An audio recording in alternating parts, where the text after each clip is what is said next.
Hey everybody, it's Kay. So Mother's Day is around the corner. I wanted to share with you a list of books about unforgettable or unimaginable mothers. Books that either have center around the mother or the mothers play a pivotal role in the story for better or for worse. This is not a best of list or a top 5 or top 10 or anything like that. These are just books that have mothers that have you shaking your head when you finish reading them. So the first one I read way back in the early to mid 90s, I think, and it is Mama by Terry McMillan. And I don't exactly remember what happened in the book because I read it so many years ago. All I remember is that I finished the book feeling some type of way about Mama. And I was telling everybody I knew at that time, please read this book. So again, this Mama by Terry McMillan. Next is The Glass Castle by Jeanette Walls. This is a memoir. And the daddy in this book, sure enough, is crazy, but the mama's a contender. Okay, she's just something else. She's a free spirit, but and very creative, but to the point she was neglectful of her children. So yeah, you need to check this one out. Next, we have The Kitchen House by Kathleen Grissom.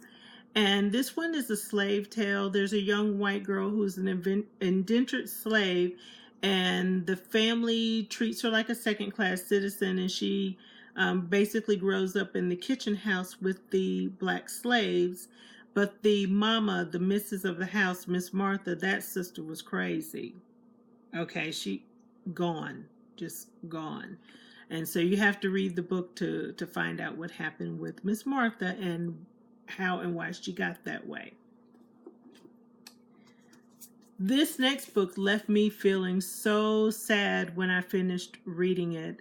The women in this book, the mothers, they endured so much pain and heartache and heartbreak, but they overcame so many obstacles. But the book just left me so sad. The women were resilient, but at times I wept for them. I did.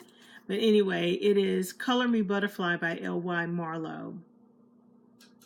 Yeah, that one really touched me, got to me. Now, the mama in this book, Gathered Together in My Name by Tracy Price Thompson, I couldn't stand her. I could not stand this mama. I think her name is Della, and she was a horrible, horrible mother. Didn't like her at all. This particular book is, I would say, contemporary fiction with a thriller twist, and I really did like it. So I suggest that you give this one a try if you haven't already read it. One of my faves, talked about this the other day, and it is God Don't Like Ugly by Mary Monroe. The mama in this book tried my patience. She really did. Oh, Annette, your mama, girl. Anyway, yeah, God Don't Like Ugly.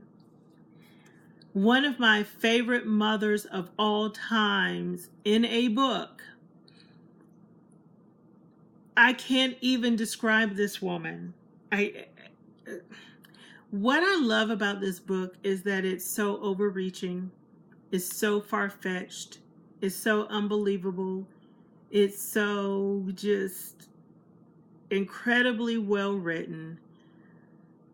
I've read this book maybe 3 or 4 times. I don't reread books that way either. The only other one I've read this much is probably Their Eyes Are Watching God. But every few years I pick up this book and read it and fall in love with it all over again. Now, some people may read it and absolutely hate it, but I don't care. This is my book. I love it. It's The Upper Room by Mary Monroe, and Mama Ruby is a mess. She's over the top. She's crazy. She's hateful, deceptive. I love her. I love Mama Ruby. She's one of my favorites of all time. I promise you. The Upper Room. Everybody knows about Rozelle Quinn in The Darkest Child. I don't even have to tell you about her. Most people have already read this book, but if you haven't, please read this book and read about Rozelle Quinn. And a couple of books I don't have with me. One would be Perfect Peace by Daniel Black. There are tons of videos already out here on YouTube about that book if you want more information, but the mama in that book, honey. And then a book that my book club read several years ago, Breaking Night by Liz Murray. Now that book was really good. It was about these two young girls whose parents were both on drugs, and it was horrible. Their circumstances were horrible, and one of them, she ends up running away. She's like, I'd rather run away and live on the streets or sleep on people's couches than put up with this, from her parents. And who, yeah, that is again Breaking Night by Liz Murray. Another book, Lost Daughter by Mary Williams. It's a book about her life. She is an African American woman, but she actually grew up with Jane Fonda. Jane pretty much took her in as her daughter when she was young.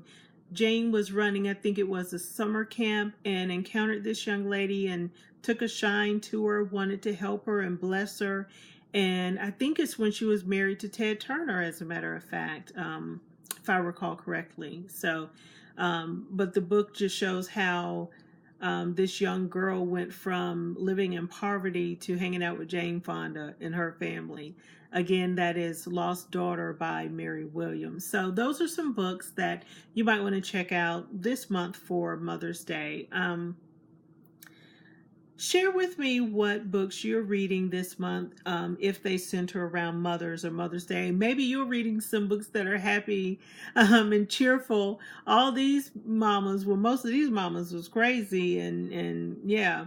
But I think I'm going to tag some books, and I think I'm going to call it